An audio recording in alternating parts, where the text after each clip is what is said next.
There's undoubtedly been tons of LEGO Star Wars sets that have never seen the light of day during the theme's 22-year run. However, it's incredibly rare for us to get a look at what could have been. The year is 2009, and I'm in the 6th grade. The Scholastic Book Fair has come to town. Corey, remember the Scholastic Book Fair? Yes. Yes? Scholastic Book Fair? What do you buy at Scholastic Book Fair? Nothing. Nothing. You don't have enough money? I hated it. Why did you hate it? I don't like it. Oh my I just god. bought pens and stuff. That's right, the big red dog mascot thing is here. So of course, like any reasonable 6th grader, I went in and perused the selection of wonderful books and other items that they carried at the time. So I came across a book that I had to have. So I went home, got like all the money I probably had at the time, and bought this, the LEGO Star Wars Visual Dictionary. The first of its kind. The book is fantastic, but honestly, that's not what we're here to talk about. On page 91 of the book, however, is exactly what we're here to talk about. It's a short blurb about an unreleased sketch model for LEGO Star Wars Yavin 4 set. What is a sketch model? What do you think I'm about to talk about?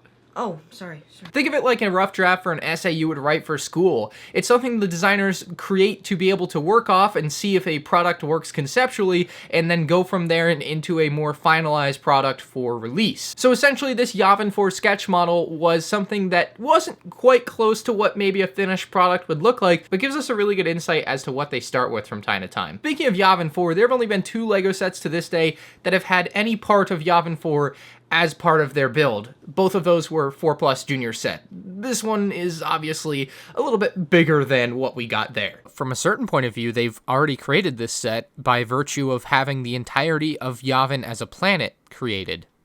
So why am I wasting my time building this again? I thought it would be fun, maybe my definition of fun is different than yours, to actually build this sketch model. Now, building this sketch model based off this lone picture in a book from 2009 might not necessarily be the best idea and be practically impossible for all intents and purposes for someone like me. Thankfully, there's some much smarter people than me. Mighty Slick Pancake posted a LEGO Digital Designer file on this product in 2010, which was later improved and patched up before being uploaded to Mechabricks by SafePit in 2016. For those that don't know, Mechabricks and LEGO Digital Designer are both basically virtual LEGO building tools, and Mechabricks is what we're going to be using today to actually build this thing because I don't have instructions for it. I haven't been able to find instructions for it, and so I'm actually going to work through this digital model and use it to allow me to remove pieces and see where things go as I can work in a 3D space and actually just put the model together like that. It's a really weird way to build a LEGO thing, but that's kind of how we have to do it. And then thanks to TNR Customs, I was actually able to get a complete parts list that was very easy to plug into Bricklink so that I was able to purchase all of the parts that I would need to build this monstrosity of a playset. I made 23 separate Bricklink orders to get all the parts I would need to build Yavin 4. Now that may sound like a lot, and it kind of is, but it's not as labor intensive as you may imagine because you're able to just plug in a parts list to your Bricklink wanted list and then just press buy all, and Bricklink will do all the work for you. You just have to pay the people. All right, that's enough from you, buddy. Look, these are my 23 Bricklink orders. They cost me $550 when it was all said and done. That includes shipping, of course,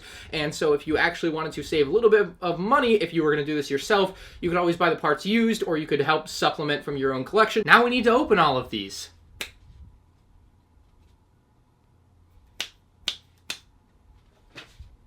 And they make it look a lot better when they edit it. Now, would you look at all those pieces? Minifigures and all this set has about 1,200 of them, which is quite a lot for what it looks like it would have. I wouldn't have guessed 1,200. So now I've just got to put all these pieces together. How hard can it be? This thing was a little bit more difficult to build than I thought it was going to be for sure. There were a few pieces that I was missing from the parts list, and definitely some hiccups along the way as far as the building technique of this thing goes. Obviously, building it exactly the way the designer had it in the one image is probably impossible. I'm super proud to have my own for my collection. This thing is probably never going anywhere, and it's just one of those things. I now have 2 unreleased LEGO Star Wars sets. That's right, that blue Corporate Alliance tank chart I did a video on a while back, and now this one, and of course this kind of pseudo series on my channel will continue in the future. I have some plans for other future unreleased builds, but I think I'll start out with the one area that I know I absolutely got wrong on this set. That is without a doubt the lookout tower. Now, I believe the top part of the lookout tower is built properly.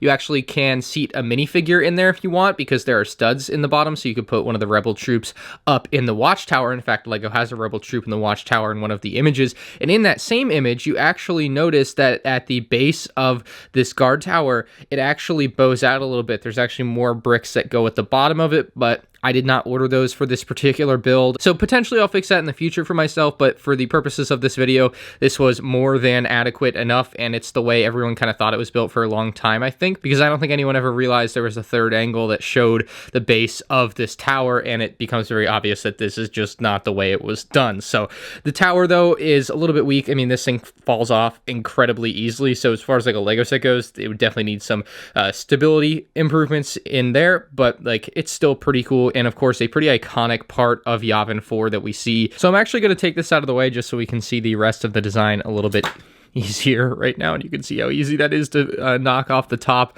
Definitely could use some improvements to design had this been released as an actual set, and this is far from what would have been released from an actual set. Let's be honest, the design of it is pretty insane. So you have the outer walls, I believe, of this Yavin 4 base here, and they've actually done a great job of devising an interesting plan to get them to come at an angle so that they can actually create a bit of a rounded feel to it. There's some plants that are placed on the wall to give it a little bit of a more foresty feel. Looks really good overall, and obviously not accurate to the way the actual thing is, because you can see the medal ceremony going on right there, but still very beautiful. Now, there is an image of the Yavin 4 where it looks like there's like some gray tiles or something here, but in the other image, there's no gray tiles there, so I went with the no gray tiles look because I just think it looks better with the forest as is, but the gray tiles would certainly help give some stability probably to these base plates. Now, continuing to wrap around, you'll see more of the same design. These are pretty loosely on there. I mean, it is not the greatest, strongest build. Nothing's really connected. They're actually just kind of loosely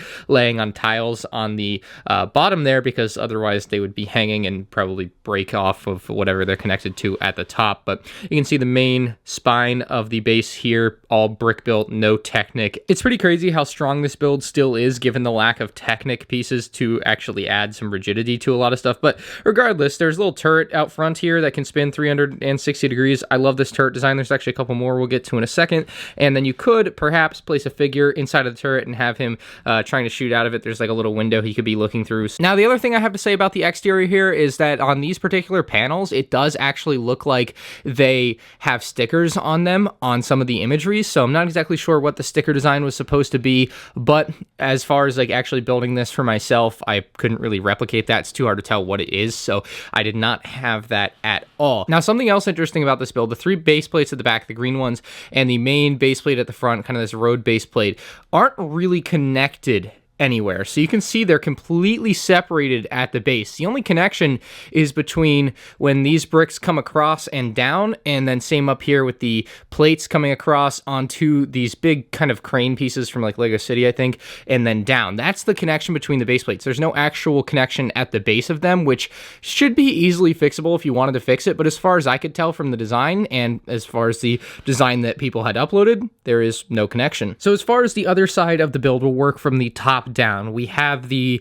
medal ceremony going on up top, which is really good looking in my opinion. I think they created a very nice red carpet. Now obviously the actual room is ginormous, so this is just a small representation of it, but it's something we've never had in LEGO Star Wars, and definitely seeing it here is great. Now something I did notice is while the LEGO Rebel Trooper that they produced comes with gray legs, in the imagery it looked like these two troopers had sand blue legs on. Maybe it was just weird lighting, but in my opinion they had sand blue legs, so I put sand blue legs on them for this particular build. We also have an older style R2-D2 and C-3PO standing off to the side, just like in the imagery. We have Chewbacca on the right here, of course, without a medal. And while none of these figures existed when this sketch model was created, I did put Luke and Han with their respective medals, and then we have Princess Leia behind them. I believe that's a 2012 Princess Leia there. And you kind of have the wall behind them as well with some nice contours and details with the plants for such a small, confined confined space. It's actually very well done and really does get the point across, so I'm pretty appreciative of that.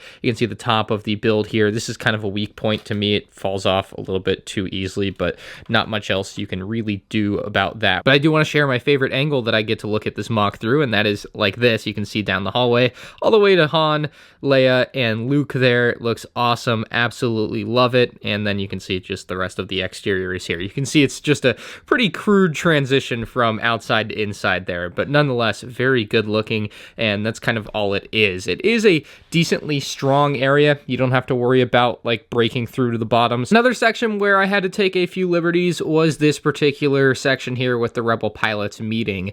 I kind of just used some random figures. Unfortunately, you know, not the perfect figures that they probably had, and more importantly, this one certainly wasn't it. This is the, I believe, 2019 A-Wing pilot or something like that. You can see a green pilot there, so that's what I went with. That was the only green pilot I could find in my collection. I know I have a 2006 A-Wing pilot, I just couldn't find him. Also, there is supposed to be some sort of like Death Star thing on the wall here, but it looks like they actually used the UCS plaque from the UCS Death Star 2. Unfortunately, I don't think it would fit there. I think it's kind of a downscaled version that they made specifically in a prototype version for this, although I'm not 100% sure on that front, I suppose, but still, that one unfortunately just didn't work out the way it should have. Now, there was something else that kind of came up with this particular part of the build. It's basically what made this so much more difficult to build than it needed to be. So in the designer program, the person who mocked it up built it oddly. They built it with a bunch of like 2x10 bricks, and at that, some of them are literally floating in the program. So you can tell that that's just not going to work when you're trying to put something like this together. You can't just have floating Lego pieces. Gravity doesn't work like that. And so I thought, of course, everything else being regular tan in this set, that I needed 12x12 tan bricks. And 12x12 tan bricks exist, but they have an odd quirk. They were released in the early 2000s, and that quirk is that they have these like little bumps on them. I had never seen this piece in my life before, and very likely you haven't either unless you happen to own one of those sets. And at that, this piece was only available at just a few stores in America, and I had to order it from 2 different stores. So you can see how weird of a piece that is. And because of that little bump there, well, you can't just put it on or under any singular brick, because unless it's perfectly lined up, like you can't put it just on the one studs there, you actually have to have it go over 2. So unless it's lined up like that, it's just not going to work, and it wasn't going to work. And then I actually looked more closely at one of the images that exists of this prototype build, and you can tell quite clearly that there is a contrast between the colors of the bricks built into the wall here of the Yavin 4 base and the actual platform for these particular figures, and that is that it's actually in dark tan, and dark tan has a 12x12 brick that exists without these bumps on them, and so that's why they would have used that. And that is a piece that isn't in a ton of sets either, so it was particularly rare. It's not particularly expensive, but still, it is one that's harder to come by, but I was able to get it. You got the railings, you got some seats. Seats are pretty rudimentary builds, but nonetheless, the point gets across here for kind of a Rebel pilot meeting area. The flip side was a bit harder to do, as it doesn't have as good of an image of what it is, but basically, as far as we can tell, there was just a table there, so that's what I went with, and that was what was in the Mecha Bricks build. So there's just a table and kind of an empty space. Unfortunately, I don't really have a way to complete that perfectly the way I believe it would have been, but I think that's good enough for me, and I'll be displaying it the other way around anyway, because I like it with the Rebels showing. Anyway, we do have these turrets on either side. They are exactly the same, just on opposite sides. They are also the same as the one we saw in the back, bar the missing side panels for it that we have kind of building into the scenery back there. These do kind of exist on weird platforms though, with like holes in them. It's really different than anything I've seen from an actual finalized Lego build, but it looks pretty neat like that. They're just kind of menacingly sitting there ready to take out any Imperials that may come along. And then there are actually ladders that lead up and to them so that you can have your figures. If this was an actual release playset, you could see the ideas were there, that a character could jump on up and into the turret and actually man the thing. Pretty neat. All of that leaves us with the hangar. The hangar is basically built on a Lego City road plate, but without the printing, which ironically I actually didn't think existed, and so I bought one with the printing and then realized it existed, so then I bought the one without the printing. I spent a little bit more money than I should have on this build, and I know I said up front it was about $500, but all in after all my mistakes with this, it probably cost me about $600. But anyway, we do have a couple more figures down here in the hangar. We have, I believe, Captain Antilles here, and we only see him from the back in the one image, but I just kind of assumed that was him. If not, it's just a tan Rebel guy nonetheless, and he fits the bill. We have this very cool little cart. It's got a lever on the side of it so that you can actually adjust the speed of the cart, assumedly, for the characters driving it. And then in the back of it, there would be like a crate or something if this was like a finalized playset for sure, but in the actual image, there is not. So in my build, there is also not a crate there. Now, you'll also notice the X-Wing and then a Rebel Technician. The Rebel Technician in the image is definitely a tan Rebel Technician. I just couldn't find one, so I went with the one that I have from the 2006 A-Wing. And then we have the X-Wing build, which is really interesting. Now, I am pretty sure this is a little bit off as far as the design of the wings go, but I think everything else is pretty nailed down pat. Like, especially like right here is where I think it's off, because we ended up using a 2x4 tile, and I don't think a 2x4 tile existed in 2007 or whenever this would have been built, so something weird was going on with that. I don't know how they did it, but nonetheless, this basically comes out like a MIDI scale X-Wing, and it's really good looking, so can't fit a figure in it or anything close to that. It's basically just kind of a display X-Wing. It has no play functionality other than maybe the wings opening. The wings can definitely open. However, the build is really fragile, and it's got some really major issues. If this was going to be a finalized product, you would need to be changing some things for sure. And I even changed some things on this design from what was designed on the designer program Mechabricks, because the connection here was even weaker before. The wings would just fall off of these gray bits all of the time on me, and I was getting super frustrated, so I actually made it a little bit stronger, but at that, they're still really tough to open if you want to open them. Realistically, I would rather just have them like this. Otherwise, when it's like this, I feel like the space here is just too much. You see, that just looks way less awkward without the massive space in between it, so I think it ended up looking pretty good, although it's a super weak design, and it's always falling apart on me, so that's a problem. I mean, the engines still look good. This is what the underside looks like generally a good design, just not the strongest design as far as like the strength of the cannons and everything goes. It's a bit of a headache at times. If you're a huge LEGO Star Wars fan like myself, the reality is this is one of the coolest pieces you can own, as it's something not a lot of people own, and it's not something you can just obtain easily. It's not like you can just go out and buy it, whether it be on eBay or Bricklink or in a store. You actually have to put some work in to get this thing and get it together, and it's something I think you can be really proud of as a collector if you're able to complete it for yourself. I'm hoping to see other people go out and take the time and money to try and put one of these together, and you can certainly do it for under $500 if you're smart enough about it. Hopefully LEGO will put more unreleased LEGO Star Wars set pictures in future visual dictionaries and other types of media. It's always awesome to see things like this, and it's even cooler to be able to own or build one for yourself. So let me know what you guys think in the comments below. If you enjoyed the video, like is greatly appreciated. You can check out more of my LEGO Star Wars prototype and unreleased builds on the end screen now.